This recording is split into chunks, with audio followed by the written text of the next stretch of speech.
pale pale. Na labda tu tuseme mindset, watu wanaingia kwenye mahusiano kabla ya kujifunza kuelewa mahusiano ni kitu gani.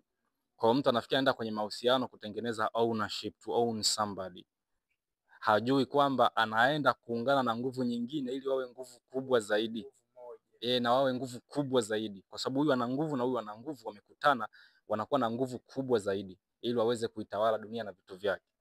Sasa wanavyoingia pale sasa, wao wanaenda kutengeneza submission, yani mmoja anakuwa subject, mwingine anakuwa above.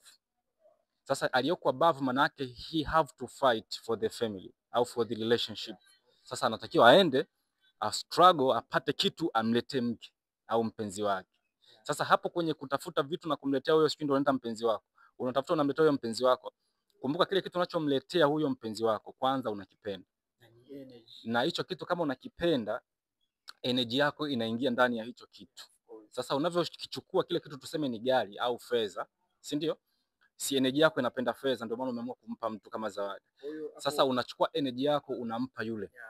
Unampa yule second choice wako yule, sasa unachukua unampatia. Sasa unavyovilundika wewe una lose energy. You have to know that kwamba una lose energy kabisa. So umempa to the maximum. Unavyo lose energy una become weak. Unachukua energy yako, unampa mtu mwingine. Na unavyompatia ana gain strongest, anakuwa strong. Wewe una undergo weak.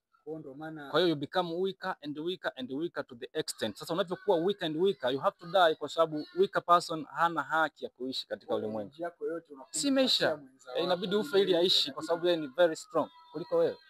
Na energy inakuwa transferred kwa mfumo wa vitu. Ukumbuke mimi nachukua energy yangu naipatia fedha. That's why ukinibia fedha naweza nikajinyonga wakati mwingine, nikachanganyikiwa, nikawa crazy for a part time, si ndio? Kwa unavyompa unampa energy. Kwa watu wanaohonga wanatakiwa wajue wanatoa part ya energy wanampatia second choice wao.